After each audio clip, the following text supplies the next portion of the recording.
Dear students, good morning. हम लोग आज जो है सरफेस केमिस्ट्री चैप्टर में चर्चा कर रहे हैं प्रॉपर्टीज ऑफ कोलाइडल सॉल्यूशन। और दो प्रॉपर्टीज की चर्चा कल कर लिया था। Third property is the colour. अब क्या है colour of the colloidal solution? कहता है depends on the wavelength of the light reflected. किस वेवलेंथ का लाइट कोलाइडल सॉल्यूशन से रिफ्लेक्ट होता है पार्टिकल से कोलाइड करके, उस पर डिपेंड करता है। और ये वेवलेंथ डिपेंड करता है कोलाइडल पार्टिकल के साइज पर और नेचर पर। और एक बात पर और डिपेंड करता है colour also depends on the manner with which the observer receives the light. तुम किधर से लाइट देखते हो? एक तरीका होता है कि लाइट जिधर रिफ्लेक्ट होके जा रहा है अलोंग द रिफ्लेक्टेड लाइट भी बोलते हैं। लाइट जिस डायरेक्शन में रिफ्लेक्ट हुआ उधर से जाके देख रहे हैं। और एक होता है अलोंग द ट्रांसमिटेड लाइट जिस डायरेक्शन से कोलाइडल सॉल्यूशन में पड़ रहा है। सामने से कोई टॉर्च मार रहा है कोलाइडल सॉल्यूशन पर, तो जो व्यक्ति टॉर्च मार रहा है उसी डायरेक्शन से देख रहे हैं, उसको कहते हैं ट्रांसमिटेड लाइट। तो इस तरह से कलर डिपेंड करता है। फॉर एग्जाम्पल कहता है मिल्क और वाटर का यदि मिक्सचर है और यदि रिफ्लेक्टेड लाइट के व्यू, जिधर लाइट रिफ्लेक्ट हुआ उधर से व्यू करोगे इट विल अपीयर ब्लू। करे थे ना ठीक एकदम खत्म है, कुछ पाई कीजिए एकदम खत्म है। सब बदल के काम चला रहे किसी तरह से। पास हो रहेगा जितना पहले दिए को बिल पास और जिसके यहाँ जाता हूँ मैं उधर तो बिल देता है, वो दुकान में बिल देता नहीं है। घर में बिल बिहार से तो लेके आ गए थे, उसके पास बिल नहीं था। कल कहते बिल नहीं दिया, बिल तो दुकान में लगा हुआ था। और जैसे कि हमने कहा कि mixture of milk and water अगर रिफ्लेक्टेड लाइट के अलाउंग से देखेंगे तो इट विल अपीयर ब्लू, और यदि ट्रांसमिटेड लाइट के अगर डायरेक्शन में देखेंगे तो इट विल अपीयर रेड। कहते हुआ कि किधर से देखे, किस तरीके से देखे।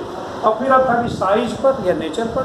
तो साइज पर कहता है कि अगर फाइनेस्ट गोल्ड सोल है, फाइनेस्ट मैंने उसका गोल्ड सोल का साइज अगर सबसे छोटा है इट अपीयर्स रेड। और as the size increases it appears purple. थोड़ा साइज बढ़ा दो purple, then blue, then finally golden. तो इस तरह से कलर डिफरेंट होता है।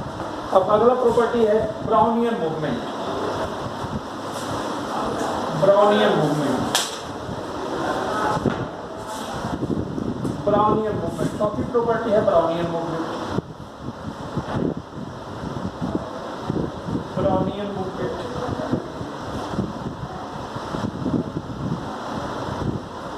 ब्राउनियन मूवमेंट तो कहता है if colloidal solution is viewed or observed with the help of powerful ultra microscope, the colloidal particles are seen to be in a state of or can be seen in a state of continuous zigzag motion।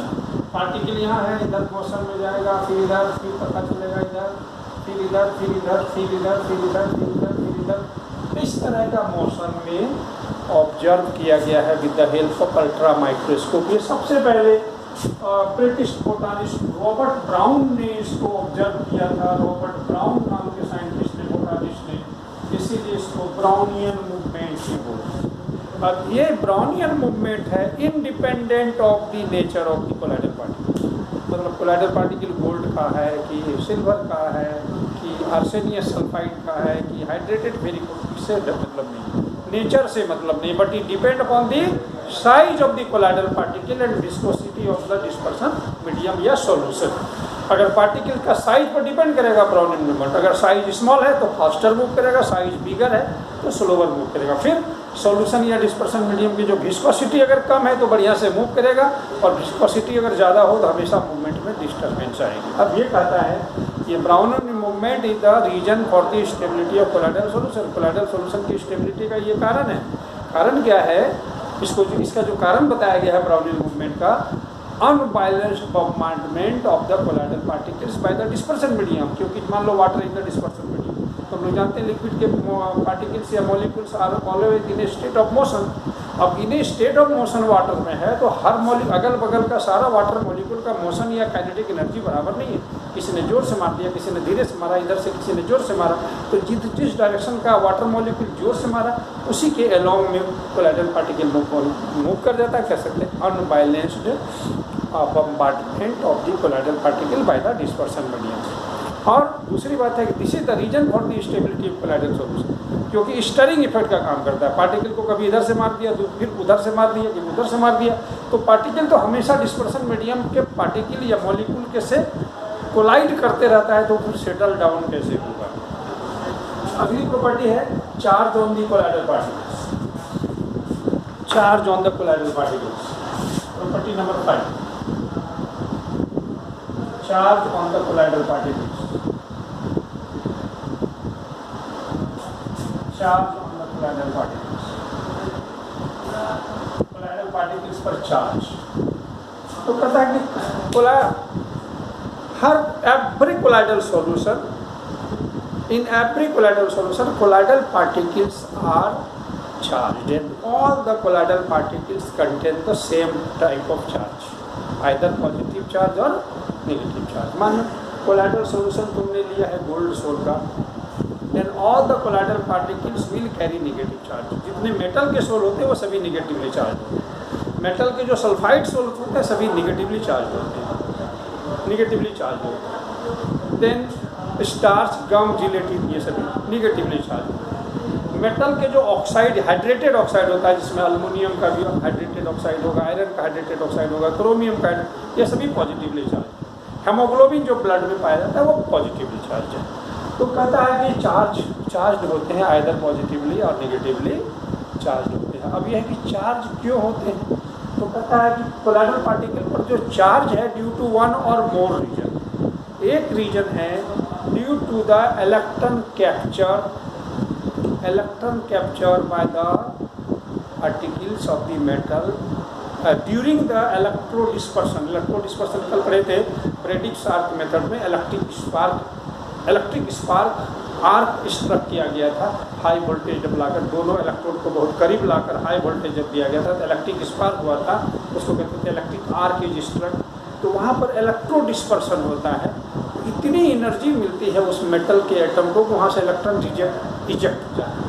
उस electron को ये जो नीचे soul बन रहा था, थोड़ी देर के बाद देखते थे वो कंडेंसेशन से सोल बनते थे, उस पर इलेक्ट्रॉन, वो सोल उस इलेक्ट्रॉन को कैप्चर कर लेता था due to electron capture. This is one reason. दूसरा रीजन था preferential adsorption of one of the ions present in the dispersion medium. Dispersion medium में जो आयन मिल रहा है उसमें किसी एक को कोलाइडल पार्टिकल प्रीफरेंशियली एडजॉर्ब करेगा। एंड इसके अलावा एक और कारण है, या ये नहीं तो वो formulation of electrical double layer. अब जरा अब इसमें कहता है preferential adsorption is the most accepted reason. Preferential adsorption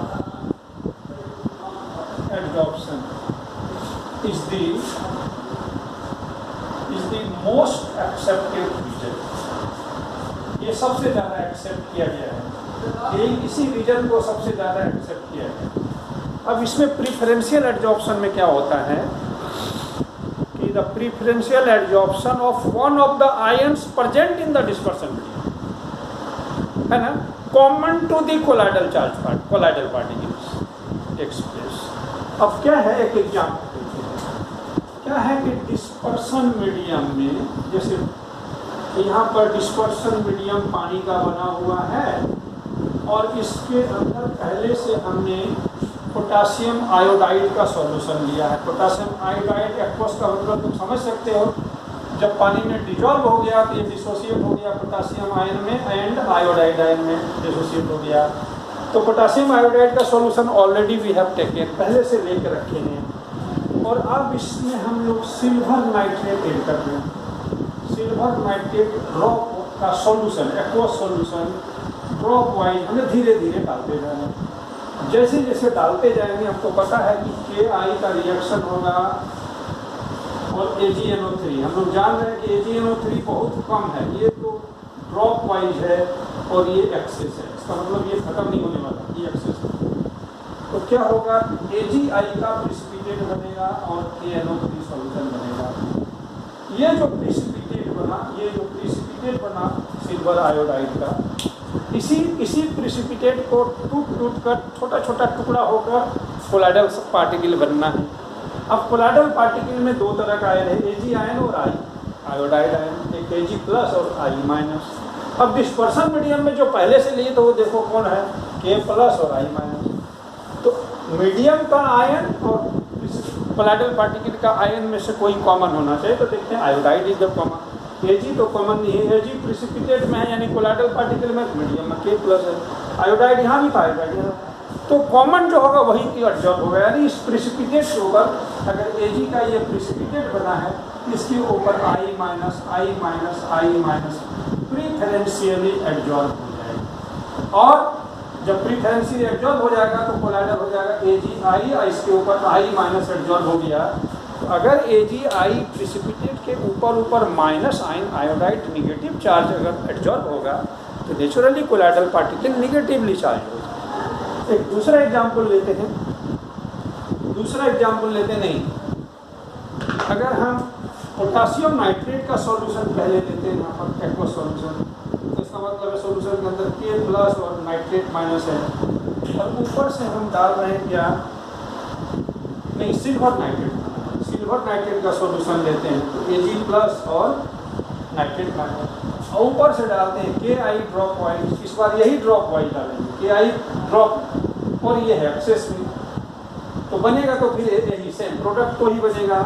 तो प्रोडक्ट जो प्रिसिपिटेट बना है उसमें देखो Ag प्लस और I- सॉल्यूशन में और डिस्पर्शन मीडियम में Ag प्लस और नाइट्रेट माइनस, तो नाइट्रेट तो कॉमन नहीं, Ag प्लस कॉमन है, तो इस बार जो इसके इस प्रिसिपिटेट के ऊपर में जमा होगा क्या, Ag प्लस आयन एडजॉर्ब होगा, और इस प्रकार से ये सोल जो है यानी कोलाइडल पार्टिकल पॉजिटिवली चार्ज होता है, पॉजिटिवली चार्ज।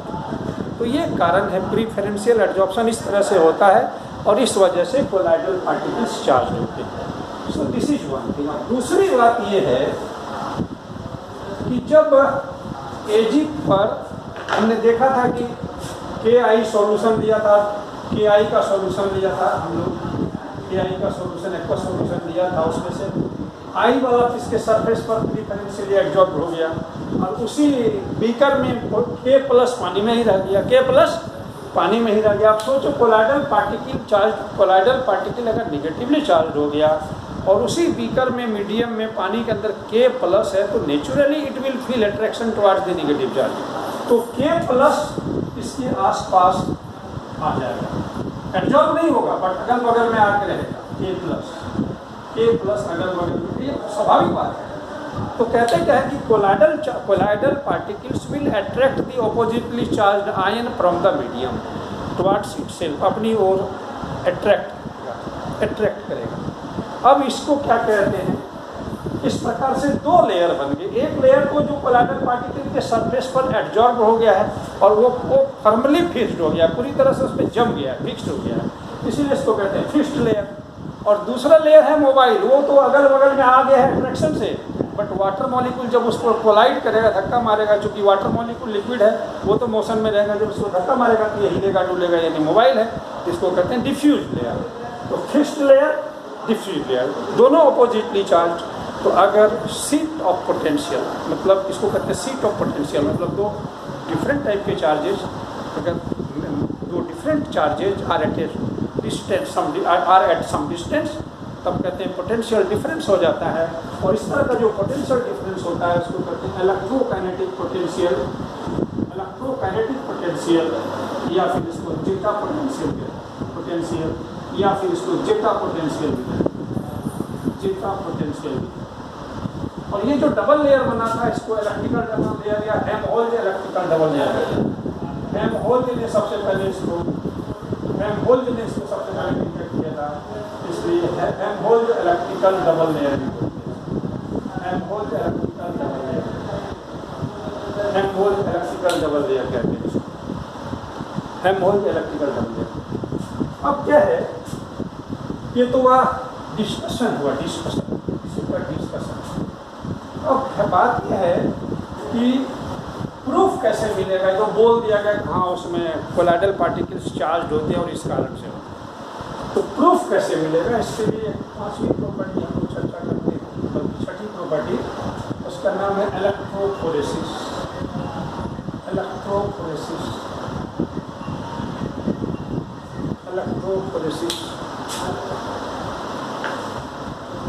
तो कहता है क्या कि charge on the colloidal particles are confirmed by electrophoresis. Electrophoresis में क्या होगा कि सपोज करो यू शेप का यू शेप का एक कैपेक्टस बनाया गया है।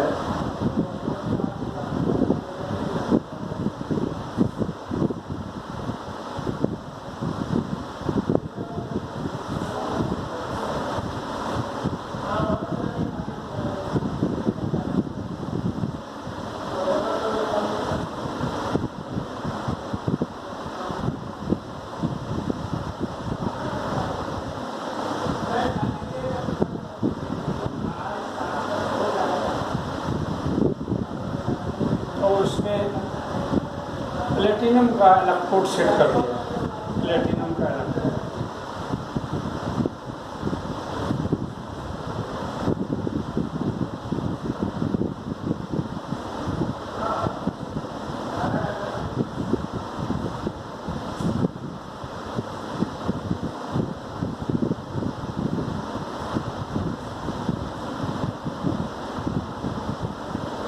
ये रिजर्वायर है वाटर लेवल को मेंटेन करने के लिए, और इसमें सॉल्यूशन दिया गया है इलेक्ट्रोलाइटिक सॉल्यूशन।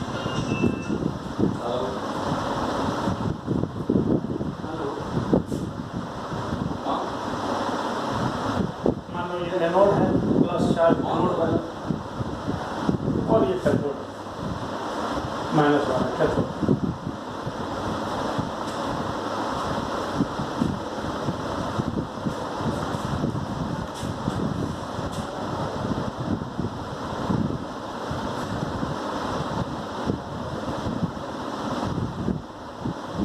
ये जो सर्किल टाइप का जो स्ट्रक्चर बनाया गया वो मान लो कोलाइडल पार्टिकल है, और वो दूसरा मीडियम है, डिस्पर्सन मीडियम। तो कहता है अगर हम स्विच ऑन करते हैं, स्विच ऑन करने का मतलब है कि ये वायर को प्लस से, इसको अगर हम माइनस के निगेटिव एंड से टर्मिनल से एड करते हैं तो हम लोग कहें कि अप्लाइड इलेक्ट्रिक फील्ड हम लोगों ने अप्लाई कर दिया, इलेक्ट्रिक फील्ड हम लोगों ने अप्लाई कर दिया। ठीक है, तो व्हाट विल हैपन, अगर कोलाइडल पार्टिकल चार्ज्ड है, सपोज करो पॉजिटिवली चार्ज्ड है, then all the particles will get attracted towards the negative electrode, यानी कैथोड की ओर अट्रैक्ट होकर चला जाएगा, यहाँ आगे जमा हो जाएगा।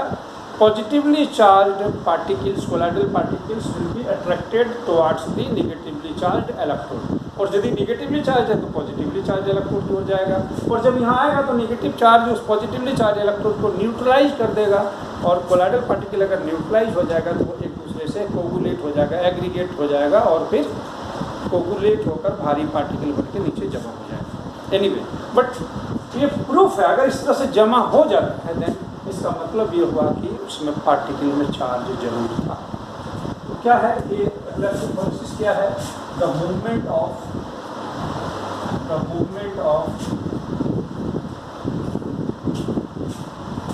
हम क्लास में भी क्यों पढ़ा के देखे, समझे? इसमें बहुत ज़्यादा वाइब्रेशन, आवाज़ नहीं क्लियर होता है।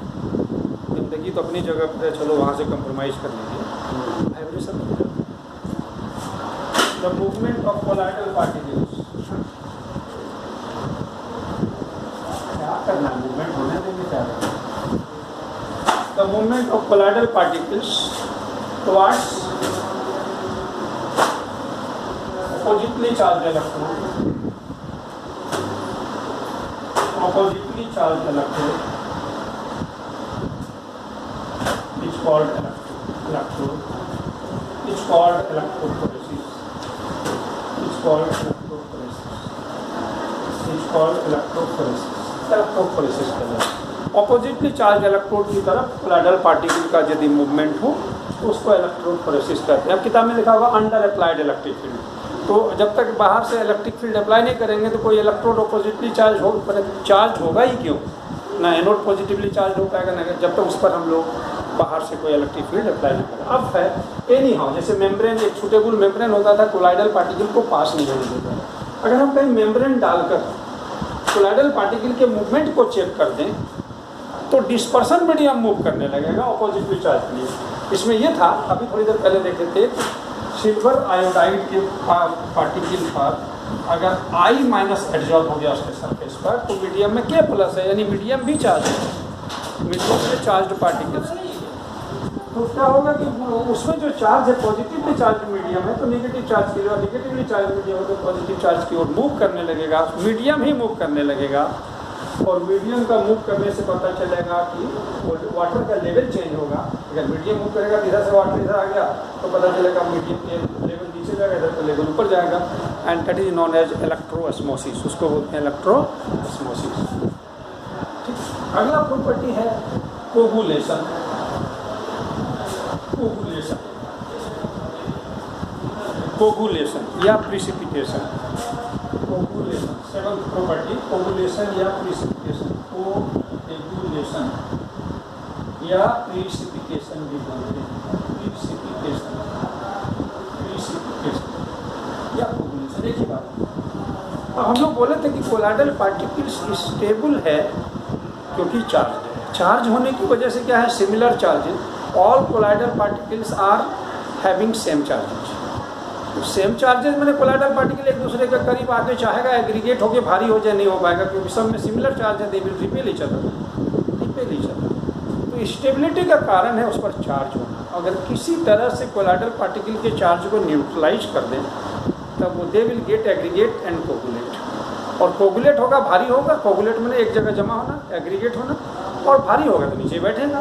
उसको कहते हैं सेटलिंग डाउन, नीचे सेटल डाउन करना।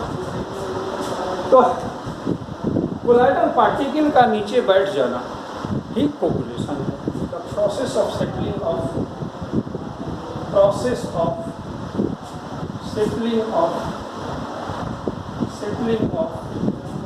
Colloidal particles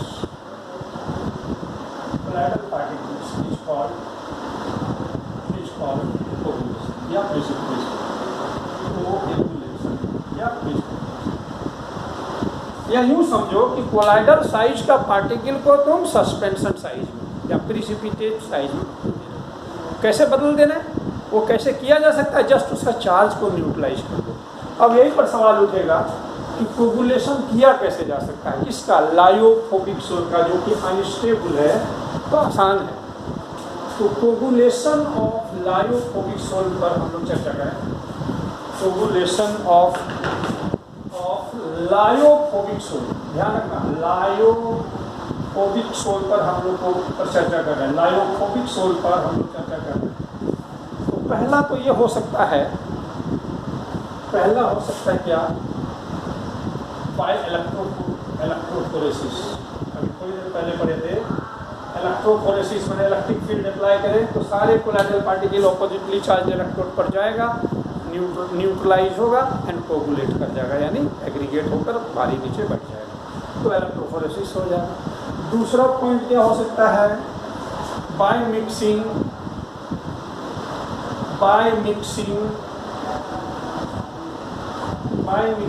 oppositely charge colloidal source, colloidal source. दो तरह का कोलाइडल सॉल्यूशन। एक कोलाइडल सॉल्यूशन पॉजिटिवली चार्ज हो, जैसे कि हाइड्रेटेड फेरिक ऑक्साइड वाला जो सोल होता है ये पॉजिटिवली चार्ज होता है। इसका सोल ले लेंगे, पॉजिटिवली चार्ज है सोल। और दूसरा ले लेंगे आर्सेनियस सल्फाइड, AS2S3 का सोल, जो कि निगेटिवली चार्ज होता है। दोनों सॉल्यूशन को इक्वल अमाउंट में मिला देंगे, then what will happen, both will neutralise each other. दोनों एक दूसरे को न्यूट्रलाइज कर देगा, तो कोलाइडल पार्टिकल्स कोगुलेट कर जाएंगे और नीचे बैठ। ये हुआ बाय मिक्सिंग। तीसरा है बाय बॉइलिंग। बॉइल करके कर सकते हैं, बाय बॉइलिंग। तीसरा पॉइंट है बाय बॉइलिंग। तो जब हम लोग बॉयल करेंगे कोलाइडल सॉल्यूशन को तो जो डिस्पर्शन मीडियम के जो मॉलिक्यूल्स हैं उसको they will get high energy. को बॉयल करने में बहुत ज़्यादा energy, they will collide with the colloidal particles with high energy and the adsorbed ion will get disturbed, वो डिस्टर्ब हो जाएगा। उस पर जब चोट पड़ेगी तो उसके सरफेस से, यानी कोलाइडल पार्टिकल के सरफेस से डिजॉर्ब हो जाएगा, हट जाएगा, और इस प्रकार से कोलाइडल पार्टिकल को एग्रीगेट या कोगुलेट होने में सुविधा हो जाएगी। चौथा पॉइंट है बाय परसिस्टेंट इलेक्ट्रोडायलिसिस। चौथा पॉइंट है बाय परसिस्टेंट डायलिसिस। परसिस्टेंट मतलब बार बार परसिस्टेंट में लगातार डायलिसिस करेंगे। हम लोग कल पढ़े थे डायलिसिस में क्या होता है, एक मेम्ब्रेन लगा हुआ एक बैग होता है डायलाइजर जिसको बोलते हैं, उसमें कोलाइडल सॉल्यूशन को ले लेते हैं, धीरे धीरे धीरे उससे जो पार्टिकल्स है इलेक्ट्रोलाइट के पार्टिकल्स या डिजॉल्व पार्टिकल्स या इलेक्ट्रोलाइट पार्टिकल्स वो धीरे धीरे उस मेम्ब्रेन से बाहर निकल जाता है, अंदर केवल बचेगा कोलाइडल पार्टिकल। और हम लोग जानते हैं यदि केवल सारे इलेक्ट्रोलाइट अगर रिमूव हो जाएं, केवल कोलाइडल पार्टिकल बचेगा तो वो आपस में कोगुलेट कर जाता है, क्योंकि उसकी स्टेबिलिटी के लिए थोड़ी बहुत मात्रा में इलेक्ट्रोलाइट्स होना जरूरी है। और ऐसा बार बार करेंगे तो सारे इलेक्ट्रोलाइट्स बाहर निकल जाएंगे, केवल कोलाइडल पार्टिकल बचेगा। पांचवा पॉइंट है by addition of electrolyte, by addition of electrolytes.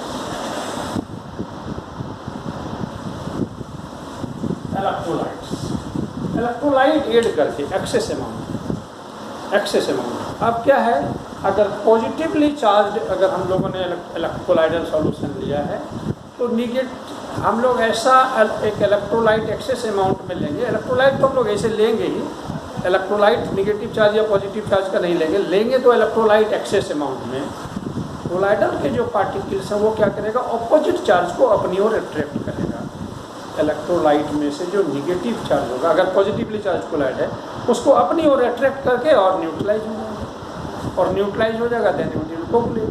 और यदि निगेटिवली चार्ज कोलाइडल पार्टिकल है तो पॉजिटिव चार्ज को, इलेक्ट्रोलाइट के पॉजिटिव चार्ज को अपनी ओर अट्रैक्ट करेगा और न्यूट्रलाइज हो जाएगा। अब ये है, इसका मतलब ये हुआ किसी कोलाइडल सॉल्यूशन को कोगुलेट करने में यानी प्रिसिपिटेट करवाने में, causing the precipitation, the charge the oppositely charge ion is effective. Hardy और सुल्ज ने कहा, हार्डी और सुल्ज ने कहा, हार्डी सुल्ज सुल्ज ने कहा, हार्डी सुल्ज लॉ के नाम से जाना जाता है। तो कहता है कि इलेक्ट्रोलाइट जो ऐड किए उसका ऑपोजिट चार्ज वाला कोलाइडल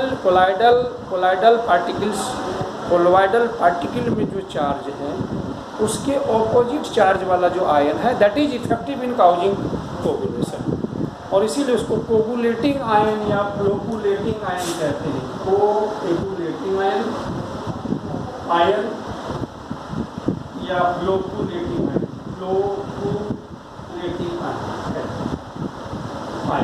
फॉर एग्जाम्पल, अगर पॉजिटिवली चार्ज कोलाइडल सॉल्यूशन है, पॉजिटिवली चार्ज अगर कोलाइडल सॉल्यूशन है तो इसका जो है, इसको कोगुलेट करने के लिए निगेटिव आयन चाहिए, निगेटिव आयन चाहिए।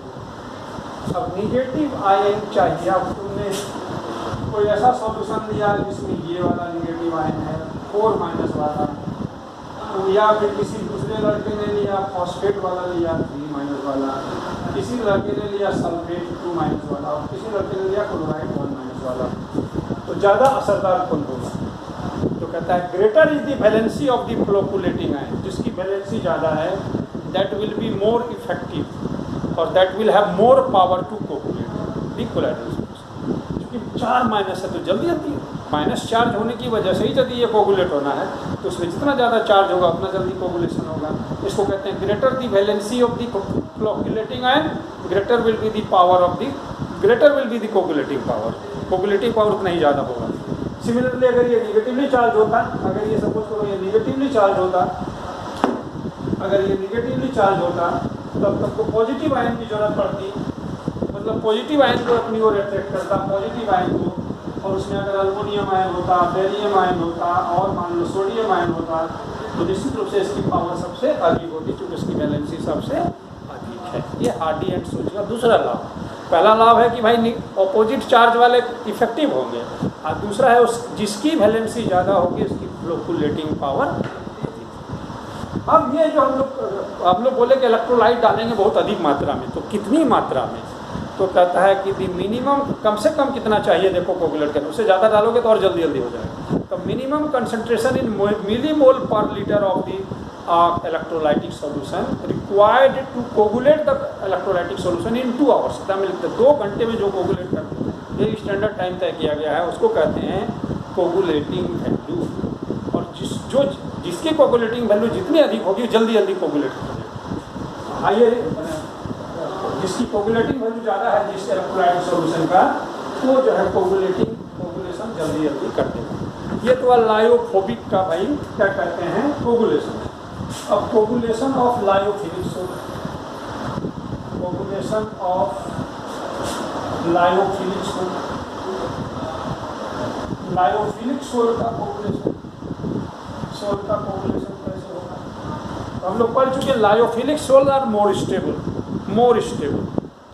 और स्टेबिलिटी के पीछे दो कारण हैं। एक तो किसी भी चाहे लायोफिलिक हो या लायोफोबिक हो, उसके पीछे कारण है स्टेबिलिटी का। पहला कारण है charge on the colloidal particle, और इसका जो है लायोफिलिक का है solvation of the colloidal solution या solvation of the colloidal particles. Solvation का मतलब एक तो कोलाइडल पार्टिकल में चार्ज है एक ही तरह का, इसलिए वो एक दूसरे को रिपेल कर रहा है, मतलब एक दूसरे के करीब आके एग्रीगेट नहीं हो पा रहा है।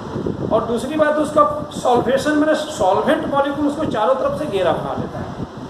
घेरा बनाकर उसको कहते हैं शीत बना लेता है, शीत या रेत, शीत या रेत बना लेता है, और इसीलिए ये स्टेबल है। एक तो सिमिलर चार्जेज हैं यूँ ही करीब नहीं आ पा रहे थे, दूसरी बात अगर कोई तरीका से आता भी तो सॉल्वेंट मॉलिक्यूल ने उसको सॉल्वेट कर दिया, घेरा बना के उसको रख लिया, घेरा बना के रख लिया। अब एक इस दोनों में से किसी एक को या दोनों को अगर हम लोग तोड़ दें, दोनों फैक्टर्स को डिस्टर्ब कर दें, देन ऑटोमेटिकली कोगुलेशन हो जाएगा। इसमें इस केस में लायोफिलिक सोल में क्या करते हैं हम लोग, एक ऐसा सॉल्वेंट डाल देते हैं, लायोफिलिक सोल में ऐसा सॉल्वेंट डाल देते हैं जो कि वाटर में सॉल्यूबल हो जाए। फॉर एग्जाम्पल अगर कोई ऐसा सोल है जिसमें डिस्पर्सन मीडियम वाटर है, उसमें हम लोग अल्कोहल एंड ईथर